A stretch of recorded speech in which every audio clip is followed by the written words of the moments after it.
জনপ্রতি মাত্র 450 টাকা হলে ঘুরে আসতে পারবেন বরিশাল সদর থেকে ভীমরুলি ভাসমান পেয়ারা বাজার। এই সিজনে বরিশাল সদর থেকে কিভাবে ভীমরুলি ভাসমান পেয়ারা বাজারে যাবেন, পেয়ারা বাজারে গিয়ে নৌকা ভাড়া করবেন এবং পেয়ারা বাজার পার্ক সকল জায়গা ঘোরার পরে কম খরচে কিভাবে দুপুরের খাবার খাবেন, সম্পূর্ণ ভ্রমণ গাইড থাকছে এই ভিডিওতে।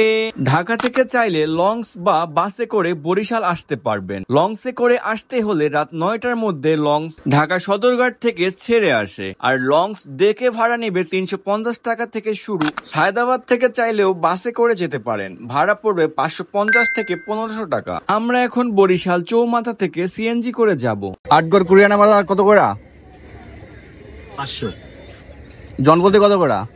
আমরা লোকাল যাই, একটি রিজার্ভ লোকাল যাইতে যায় ম্যাজিক। আপনারা যাবেন মানে এমনি যদি সাধারণ যাত্রী যাইতে চায় সিঙ্গেল তো তখন কত করে নেবেন? এমনি লোকাল ভাড়া কত করে? 70 টাকা করে, মানে এক সিএনজিতে 5 জন যেতে পারে।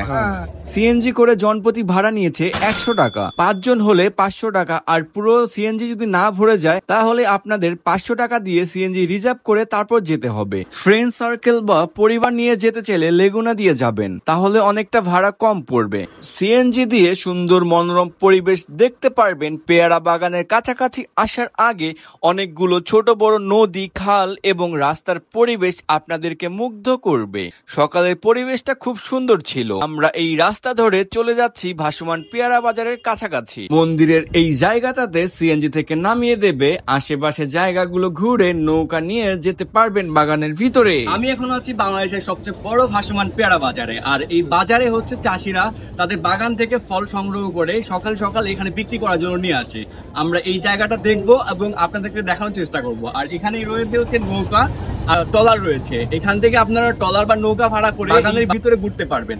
তো আমরা এখান থেকে একটা নৌকা ভাড়া করে আমরা বাগানে যাব এবং ওইখানে একটা পার্ক আছে, পার্কে যাব। চলুন আমরা এখন পার্কের দিকে যাই। আমরা এই ছোট নৌকা ভাড়া নিয়েছি 2 ঘন্টার জন্য, 600 টাকা নিয়েছে। চাইলে এই নৌকায় 6 থেকে 7 জন এমনিতেই বসা যায়, আর জনপ্রতি ভাড়া পড়ে 100 টাকা করে। বড় গ্রুপ নিয়ে আসলে ট্রলার নিয়ে যাওয়াটাই ভালো, আর তখন ভাড়া পড়বে 600 টাকা ঘন্টা। কিন্তু দরদাম করে নেবেন, তাহলে আপনাদের জন্যই ভালো হবে। এশিয়া মহাদেশের সবচেয়ে বড় ভাসমান পেয়ারা বাজার এইটা। এই বাজারে পেয়ারার পাশাপাশি অন্যান্য সবজি চাষিরা নিয়ে আসে এই ভাসমান বিক্রি করার জন্য, কিন্তু পেয়ারাই হচ্ছে মূল বাজার। নৌকা করে পার্কের দিকে যাচ্ছি, খুবই সুন্দর মনোরম পরিবেশ। এই ক্যানেল দিয়ে যখন আমরা ভিতরে প্রবেশ করছি তখনই চোখে পড়ছে চাষিরা বাগান থেকে ফল সংগ্রহ করে বাজারে নিয়ে যাচ্ছে বিক্রি করার জন্য। এই সুন্দর পরিবেশ, নৌকার বৈঠার আওয়াজ, পাখির শব্দ, এই যেন এক অন্যরকম অনুভূতি। নৌকা করে গেলে পেয়ারা বাগানের ভিতরে গিয়ে পেয়ারা গাছ থেকে পেড়ে খাওয়া যায়। একদম গাছের থেকে ফ্রেশ পেয়ারা। জাস্ট এই সময়টা আসলে আপনারা হচ্ছে এরকম গাছ থেকে পেয়ারা পেড়ে খেতে পারবেন। আমরা এখন যাব পার্কের দিকে। পার্কের প্রবেশ মূল্য 30 টাকা করে। এই টিকিটের বিনিময়ে পেয়ে যাবেন গাছ থেকে পেয়ারা পেড়ে খাওয়ার অনুমতি, কিন্তু বড় পেয়ারা পেড়ে খাবেন। পার্কের ভিতরের পরিবেশটা মোটামুটি সুন্দরই। ভিতরে দোলনা, স্বর্গের সিঁড়ি, ফুলের বাগান। আমরা এই সিঁড়ি দিয়ে উপরের দিকে উঠবো। এই সিঁড়িটা ততটা শক্তপোক্ত না, তো আপনারা চেষ্টা করবেন 2-3 জন করে ওঠার জন্য। বেশি লোক উঠতে গেলে হয়তোবা বড় ধরনের দুর্ঘটনা ঘটতে পারে। এখন পার্কের কাজ চলমান রয়েছে, কিন্তু কিছুদিনের মধ্যেই সব কাজ আশা করি সম্পূর্ণ হয়ে যাবে। উপর থেকে পেয়ারা বাগান দেখতে খুবই ভালো লাগছে।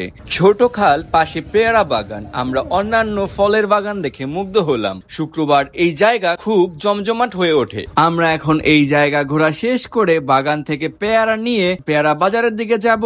উপর থেকে পেয়ারা বাজার দেখতে খুবই সুন্দর লাগছে। সবাই সবার মতো ছবি এবং পরিবেশটাকে এনজয় করছে। ভাসমান বাজারের পাশেই রয়েছে বৌদির খাবারের হোটেল। চাইলে এখানে দুপুরের খাবার খেয়ে যেতে পারেন। খালের দেশি মাছ, মুরগি, হাঁস, ভর্তা, সব রকমের খাবার পেয়ে যাবেন এইখানে। আমি আপনাদের সুবিধার্থে সিএনজি মামার নাম্বার, নৌকা বা ট্রলারের নাম্বার ডেসক্রিপশন বক্সে দিয়ে রাখছি। আপনারা চাইলে আগে থাকতে তাদের সাথে যোগাযোগ করে আসতে পারবেন, এতে করে আপনাদের ভ্রমণের সুবিধা হবে। এই ছিল আমাদের ভীমরুলি পেয়ারা বাজারের ভিডিও। আর এই ভিডিওটি আপনার কেমন লাগলো কমেন্টে জানাবেন, এবং পরবর্তীতে আপনারা কোন জায়গার ভিডিও দেখতে চান অবশ্যই জানাবেন। ধন্যবাদ সবাইকে আমার পাশে থাকার জন্য। দেখা হবে অন্য কোনো এক ভিডিওতে। এমন ইনফরমেশন, ট্রাভেল, ভ্লগ দেখতে চাইলে চ্যানেলে সাবস্ক্রাইব করুন এবং ভিডিও শেয়ার করুন। পেজে ফলো দিয়ে পাশে থাকবেন।